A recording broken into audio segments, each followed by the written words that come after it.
Agosto de 1954, Belém, Pará. O rugido de um Gloster Meteor, o primeiro caça a jato da Força Aérea Brasileira, ecoava sobre as copas intermináveis da floresta amazônica. No comando estava o tenente Aristeu Falcão, 30 anos, em uma missão de treinamento. Poucos minutos após a decolagem, o rádio caiu em silêncio e o avião nunca mais retornou à base. A manhã havia começado com a umidade característica de Belém, envolvendo a base aérea de Val-de-Cans como um manto espesso. Aristeu ajustou os últimos instrumentos do cockpit, enquanto o sol filtrava através das nuvens baixas, criando manchas douradas sobre a pista de concreto ainda molhada do orvalho matinal. O cheiro de combustível de aviação misturava-se com o aroma da vegetação úmida que cercava a base militar. Operação Gavião Verde, autorizado para decolagem, ecoou a voz do controlador de voo através do rádio. Aristeu confirmou com um aceno ao técnico de pista, que se afastou rapidamente da aeronave prateada. O Gloster Meteor F.8, com suas linhas elegantes e turbinas Rolls-Royce Derwent, representava o futuro da aviação militar brasileira naqueles anos de modernização das Forças Armadas. Na véspera, Aristeu havia jantado com sua noiva, Doralice Ventura, uma professora primária de 28 anos que morava no bairro da Campina. Eles haviam planejado o casamento para dezembro, aproveitando as férias escolares dela. Mais um voo de rotina e estarei de volta para o almoço, havia prometido, beijando-lhe a testa antes de partir pela madrugada rumo à base. O tenente era conhecido entre os colegas como um piloto meticuloso e experiente. Formado pela Escola de Aeronáutica do Campo dos Afonsos, no Rio de Janeiro, havia sido selecionado para o programa de transição para aeronaves a jato devido ao seu histórico impecável em missões com aviões convencionais.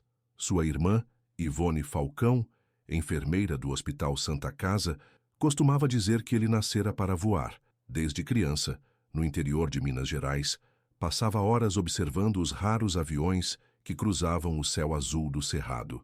Às 09h47, o Meteor acelerou pela pista, suas turbinas gemendo em uma sinfonia metálica que fazia vibrar as janelas dos hangares próximos.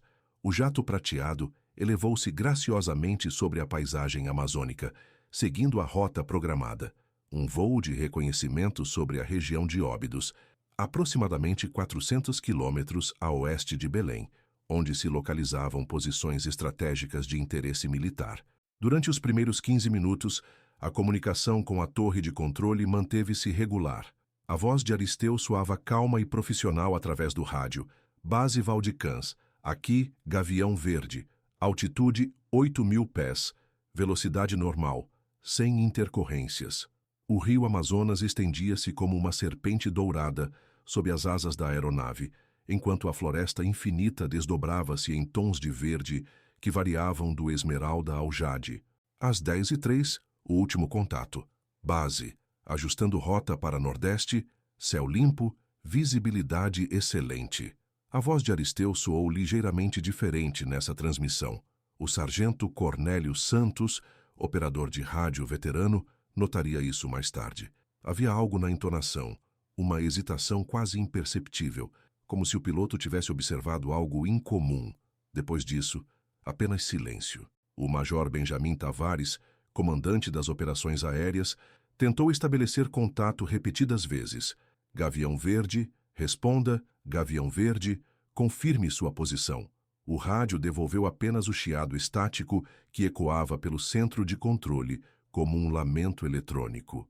Os minutos se arrastaram com a tensão crescente entre os operadores, que trocavam olhares preocupados, enquanto o tempo de combustível da aeronave se esgotava inexoravelmente. Às 11h30, com mais de uma hora de atraso no cronograma de retorno, o alerta vermelho foi acionado. O Gloster Meteor F.8 FAB 4PC46, pilotado pelo tenente Aristeu Falcão, havia desaparecido em algum lugar sobre a imensidão verde da Amazônia paraense, engolido pela floresta, que guardava tantos outros segredos em suas profundezas impenetráveis. O silêncio do rádio transformou-se em uma busca desesperada que mobilizou recursos militares de 3 estados. Enquanto aeronaves de resgate cortavam os céus da Amazônia, Doralice Ventura, esperava notícias em uma Belém que parecia ter perdido as cores. Na base de Val de Cans, o Major Benjamin Tavares coordenava a maior operação de busca e salvamento já realizada na região amazônica até então. Mapas da área foram estendidos sobre mesas improvisadas, enquanto oficiais marcavam com alfinetes vermelhos os setores já vasculhados pelas aeronaves. O zunido constante de aviões C-47 e helicópteros Bell-47 ecoava sobre a base durante 16 horas diárias, interrompido apenas pela escuridão da noite amazônica. A floresta engole tudo, murmurava o coronel Evandro Melo, veterano da Segunda Guerra, observando as fotos aéreas que retornavam sem qualquer vestígio da aeronave perdida. É como procurar uma agulha em um oceano verde. As imagens mostravam apenas a copa uniforme das árvores gigantes que se estendia até o horizonte como um tapete impenetrável de vegetação. Doralice havia se mudado temporariamente para a casa da futura cunhada, Ivone, no bairro do Reduto. As duas mulheres alternavam-se entre vigílias na base militar e longas caminhadas pela cidade, como se o movimento pudesse acelerar as notícias que não chegavam. A professora havia pedido licença da escola municipal onde lecionava. Seus alunos da terceira série deixavam desenhos de aviões em sua mesa vazia, com mensagens escritas em letras trêmulas. Para o noivo da professora Dora voltar logo. Os dias transformaram-se em semanas. Pilotos voluntários de aeroclubes civis uniram-se às buscas, cobrindo áreas cada vez mais distantes da rota original. Capitão Humberto Carvalho, experiente navegador da região, sobrevoou centenas de quilômetros quadrados de floresta densa, seus olhos treinados vasculhando clareiras, rios menores e aldeias indígenas isoladas. Se ele desceu em alguma dessas clareiras, já teríamos encontrado, relatou ao Major Tavares, após 2 semanas de buscas intensivas. A imprensa local abraçou o caso com fervor patriótico.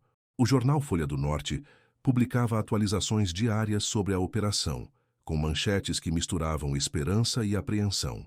Buscas pelo herói dos céus continuam, e a Amazônia guarda seu segredo. Fotografias de Aristeu em uniforme de gala circulavam pelas páginas, ao lado de artigos que exaltavam sua dedicação à pátria e seu futuro promissor na aviação militar. As teorias proliferavam nos cafés da Cidade Velha e nos salões do Círculo Militar. Alguns especulavam sobre problemas técnicos. O Gloster Meteor, apesar de moderno, ainda era uma tecnologia relativamente nova para a FAB. Outros susperravam sobre a possibilidade de o piloto ter perdido a orientação na vastidão amazônica, forçando um pouso de emergência em área remota. Dr. Alcides Pamplona, médico e piloto civil, aventava a hipótese de uma pane súbita. Esses jatos exigem manutenção constante. Um pequeno problema pode se tornar fatal em segundos. Ivone mantinha um diário detalhado das buscas, anotando cada área explorada, cada piloto voluntário, cada pista investigada. Suas mãos de enfermeira, acostumadas à precisão, tremiam ligeiramente ao escrever as entradas que registravam mais um dia sem descobertas. 15 de setembro. Capitão Carvalho sobrevoou região do Rio Trombetas. Nenhum vestígio. Doralice não conseguiu dormir novamente. A comunidade militar fechou-se em torno das duas mulheres como um escudo protetor. Esposas de oficiais revezavam-se levando refeições caseiras, enquanto os colegas de Aristeu organizaram uma campanha para estender as buscas para além do prazo oficial. Tenente-Coronel Sebastião Furtado chegou a usar recursos próprios para contratar barqueiros experientes, que navegaram pelos igarapés mais remotos, procurando qualquer sinal da aeronave acidentada. Outubro trouxe as chuvas intensas da pré-estação chuvosa. As operações aéreas tornaram-se mais perigosas e esporádicas, limitadas pelas baixas nuvens e pela visibilidade reduzida.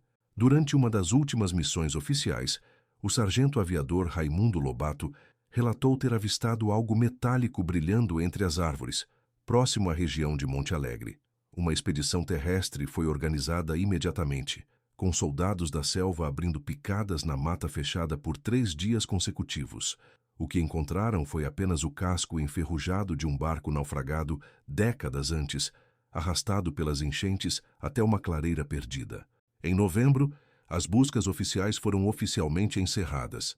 O Major Benjamin Tavares convocou uma cerimônia militar discreta na base, onde Aristeu foi declarado desaparecido em serviço à pátria. Doralice recebeu a bandeira nacional dobrada com precisão militar, suas mãos trêmulas, segurando o símbolo de um país que havia perdido um de seus filhos nas profundezas da floresta amazônica. Ele está lá em algum lugar, sussurrou ela para Ivone durante a cerimônia. Os olhos secos depois de tantas lágrimas derramadas. A floresta vai devolver o que é nosso. Um dia, ela vai devolver. As chuvas de dezembro transformaram Belém em uma cidade de lama e melancolia. O Natal passou sem festas na casa das irmãs Falcão, onde o vestido de noiva de Doralice permanecia guardado em um armário que cheirava a naftalina e esperanças perdidas. E em algum lugar da Amazônia infinita, as árvores gigantes continuavam crescendo sobre segredos que só elas conheciam. 2004. 50 anos depois, Natanael Cruz, seringueiro de 45 anos da região de Óbidos, seguia uma trilha abandonada há décadas, quando deparou com algo que não pertencia àquela paisagem ancestral. Pedaços de metal oxidado emergindo entre raízes gigantescas, como ossos de uma criatura pré-histórica adormecida pela eternidade. A manhã de junho despontava com a névoa característica da estação seca, quando Natanael e seu companheiro, Durval Monteiro, adentraram uma área da floresta que os mais velhos chamavam de Terra do Silêncio, um local evitado pelos seringueiros locais devido a histórias antigas sobre ruídos estranhos que ecoavam entre as árvores nas décadas de 1950. Eles procuravam novas seringueiras produtivas, seguindo mapas mentais transmitidos por gerações de extrativistas que conheciam cada córrego, cada elevação do terreno acidentado. "Olha isso aqui, Durval", murmurou Natanael, parando abruptamente diante de uma elevação coberta por samambaias gigantes. Entre as frondes verdes, estruturas metálicas corroídas emergiram da terra como dedos esqueléticos. O seringueiro afastou a vegetação com cuidado, revelando gradualmente o que parecia ser parte da fuselagem de uma aeronave, completamente integrada ao ecossistema florestal após décadas de abandono. A descoberta era impressionante em sua integração com a natureza. Raízes de mogno e castanheira haviam abraçado o metal, formando uma simbiose estranha entre a tecnologia humana e a força primitiva da selva. Orquídeas selvagens floresciam nos compartimentos vazios da aeronave, enquanto pequenos macacos prego haviam estabelecido ninhos nas aberturas oxidadas. O cheiro de terra úmida e decomposição vegetal misturava-se com o odor metálico da ferrugem antiga. "Isso é avião, Natanael", sussurrou Durval, tocando com reverência uma seção que ainda exibia vestígios de tinta militar desbotada. "De avião grande, não é dessas Cessninhas que os fazendeiros usam." As dimensões da descoberta tornavam-se mais impressionantes conforme eles afastavam cipós e bromélias. Tratava-se claramente de uma aeronave militar, com estrutura robusta e linhas aerodinâmicas ainda visíveis sob a pátina do tempo. Natanael havia ouvido histórias sobre o aviador desaparecido. Seu pai, Raimundo Cruz, falecido há 10 anos, costumava contar sobre os meses de 1954, quando aviões militares cortavam os céus da região em busca de algo perdido. Diziam que um tenente da FAB sumiu por essas bandas. Lembrava-se vagamente. "Meu pai falava que os aviões de busca fizeram tanto barulho que os bichos ficaram loucos por semanas." A dupla decidiu não mexer em nada inicialmente. Marcaram o local com precisão, aproximadamente 15 quilômetros a nordeste da vila de Alenquer, em uma área de terra firme próxima ao igarapé do Curuá-Una, e retornaram à civilização carregando apenas fotografias tiradas com uma câmera digital simples que Durval havia ganhado do filho que morava em Santarém. A notícia espalhou-se pela região como fogo em capim seco. Padre Anselmo Taveira, vigário da igreja de São Sebastião em Óbidos, foi um dos primeiros a visitar o local, benzendo os destroços com água benta e murmurando orações pelos mortos que a floresta havia guardado por tanto tempo. "Deus permite que os segredos venham à luz quando é chegada a hora", declarou o religioso, impressionado com a cena quase mística da aeronave abraçada pelas árvores centenárias. Professor Valdeci Soares, diretor da Escola Municipal de Alenquer e estudioso da história local, organizou uma expedição mais formal ao local. Acompanhado por Dr. Alcimar Fonseca, médico aposentado e ex-piloto da aviação civil, conseguiu identificar características técnicas que confirmaram suas suspeitas. Tratava-se dos destroços de um Gloster Meteor, exatamente o tipo de aeronave desaparecida 50 anos antes. A cabine está completamente destruída, relatou o doutor Alcimar após examinar os destroços com perícia técnica. O impacto deve ter sido violento, mas não houve incêndio. A floresta preservou tudo como se fosse um museu natural. Fragmentos do painel de instrumentos ainda eram visíveis, corroídos, mas reconhecíveis, com ponteiros eternamente congelados nas posições que ocupavam no momento do impacto. A descoberta mais emocionante ocorreu quando Nathanael, vasculhando cuidadosamente os destroços, encontrou uma pequena maleta de couro praticamente intacta, protegida por uma seção da fuselagem que havia criado um microambiente seco. Dentro dela, documentos de voo parcialmente preservados, uma fotografia desbotada de um casal jovem e uma corrente de ouro com uma medalha de São Cristóvão, padroeiro dos aviadores. A corrente brilhava com um dourado fosco que contrastava dramaticamente com a oxidação que dominava o restante da cena. Na parte traseira da medalha, uma gravação quase apagada pelo tempo ainda era legível. Para Aristeu, que voa sempre no coração de Doralice, 1953. O pequeno objeto carregava 50 anos de saudade cristalizados em metal precioso, uma ponte tangível entre o passado perdido e o presente, que finalmente havia encontrado suas respostas. As notícias da descoberta chegaram a Belém através de uma rede improvisada de telefones rurais e comunicação via rádio amador. Jornalistas de todo o país convergiam para a pequena Óbidos, transformando a tranquila cidade ribeirinha no epicentro de uma história que havia capturado a imaginação nacional meio século antes. E em algum lugar de Belém, duas mulheres idosas, uma ex-professora de 78 anos e uma enfermeira aposentada de 75, receberam a ligação telefônica que havia esperado por uma vida inteira. Doralice e Ivone finalmente saberiam o que havia acontecido naquela manhã distante de agosto de 1954, quando o rugido de um Gloster Meteor se perdeu para sempre no silêncio infinito da Amazônia. Laboratório de Identificação da Aeronáutica, Brasília, julho de 2004. O coronel-engenheiro Marcelo Ribas examina minuciosamente os fragmentos metálicos e os documentos recuperados da selva paraense. Em suas mãos, 50 anos de mistério começam finalmente a revelar seus segredos através de evidências concretas que a floresta preservou como relíquias sagradas. A análise técnica dos destroços confirmou o que os especialistas já suspeitavam. O Gloster Meteor F.8 FAB 446 havia sofrido uma falha catastrófica do sistema hidráulico, provavelmente causada por fadiga do metal, um problema conhecido nessas aeronaves pioneiras da era dos jatos. Os comandos de voo haviam travado completamente, transformando o caça em um projétil descontrolado que cortou a floresta amazônica em uma trajetória descendente mortal. O piloto tentou um pouso de emergência, explicou o coronel Ribas para a comissão de investigação reunida no hangar da Base Aérea de Brasília. As marcas nos destroços indicam que ele conseguiu nivelar parcialmente a aeronave antes do impacto. Foi um ato de extrema perícia técnica e coragem. As evidências físicas pintavam o quadro dos últimos minutos dramáticos. Aristeu havia lutado contra controles travados, tentando desesperadamente encontrar uma clareira na floresta infinita. Em Belém, Doralice Ventura dos Santos havia se casado em 1958 com Joaquim dos Santos, professor de matemática, mas nunca esquecera seu primeiro amor. Segurava entre as mãos enrugadas a corrente de São Cristóvão que havia presenteado ao noivo 5 décadas antes.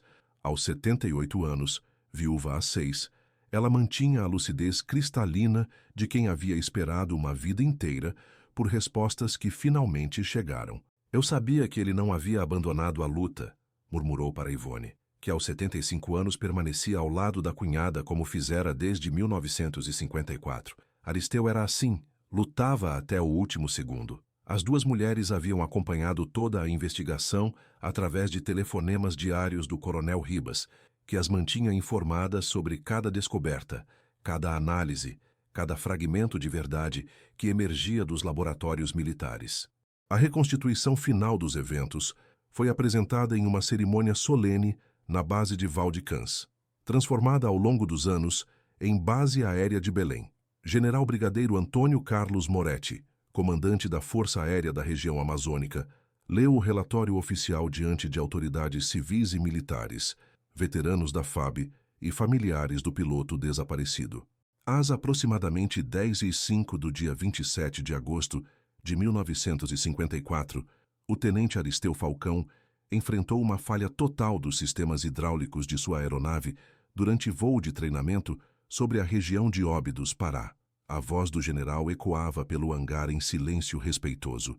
Impossibilitado de retornar à base ou realizar um pouso convencional, o piloto demonstrou excepcional habilidade ao tentar um pouso forçado em área de floresta densa. O diário de voo encontrado na maleta preservada revelou detalhes técnicos preciosos. Aristeu havia anotado, com sua caligrafia precisa, observações sobre comportamento anômalo nos controles durante os 15 minutos iniciais do voo. Resposta lenta nos comandos de profundidade, dizia uma anotação. Vibração no manche a 09,58. O piloto experiente havia detectado os sinais de problema, mas não teve tempo suficiente para retornar à base antes da falha total. Professor Valdeci Soares, que havia coordenado a expedição inicial aos destroços, tornou-se guardião não oficial da memória do caso. Organizou no Museu de Alenquer uma exposição permanente sobre a descoberta, incluindo réplicas dos objetos encontrados e uma maquete detalhada do local onde a aeronave foi encontrada. Esta história pertence à Amazônia, declarou durante a inauguração. É parte da nossa identidade, do nosso passado heróico. Natanael Cruz recusou qualquer recompensa financeira oferecida pela família ou pelo governo. A floresta me mostrou onde estava o aviador. Disse com simplicidade característica dos homens da selva. Só fiz o que tinha de fazer. Ele continuou trabalhando como seringueiro, mas tornou-se guia eventual para pesquisadores e jornalistas que visitavam o local dos destroços, contando a história com reverência de quem presenciou um milagre. A medalha de São Cristóvão foi devolvida a Doralice durante a cerimônia oficial. A velha professora segurou o pequeno objeto com mãos que tremiam não de idade, mas de emoção contida durante meio século. Agora posso descansar, sussurrou, beijando suavemente o metal dourado que havia tocado a pele do homem que amara. Agora sei que ele voltou para casa. O caso do tenente Aristeu Falcão transformou-se em lenda regional, mas também em marco da aviação militar brasileira. A investigação técnica resultou em modificações importantes nos protocolos de manutenção de aeronaves a jato, evitando acidentes similares. O Gloster Meteor F.8 foi progressivamente retirado de serviço, substituído por aeronaves mais modernas e confiáveis. Em 2005, um ano após a descoberta, Doralice morreu pacificamente durante o sono, em sua casa no Reduto. Ivone encontrou-a pela manhã com a corrente de São Cristóvão entre os dedos e um sorriso sereno no rosto enrugado. Ela foi encontrar o Aristeu, disse a irmã durante o velório, sem lágrimas nos olhos cansados. 50 anos é tempo demais para esperar. Hoje, uma placa de bronze marca o local dos destroços na floresta amazônica. Aqui descansa o tenente Aristeu Falcão, FAB 1924-1954, herói dos céus, guardado pela eternidade verde da Amazônia. Orquídeas selvagens continuam florescendo entre os destroços oxidados, e macacos prego brincam nas estruturas metálicas que a natureza transformou em parte de si mesma. A floresta amazônica havia finalmente devolvido seu segredo, provando que alguns mistérios esperam o momento certo para serem revelados, e que o amor verdadeiro pode esperar uma eternidade, se necessário, por respostas que trarão paz ao coração que nunca deixou de esperar. Epílogo. Os últimos exemplares do Gloster Meteor da FAB foram aposentados em 1963, encerrando uma era pioneira da aviação militar brasileira. O hangar onde Aristeu fez sua última inspeção pré-voo permanece na Base Aérea de Belém. Agora transformado em memorial, aos aviadores que deram suas vidas em serviço ao Brasil. E nas manhãs de agosto, quando a névoa amazônica abraça as pistas, alguns veteranos juram ainda ouvir o eco distante de turbinas Rolls-Royce cortando o céu infinito da Amazônia.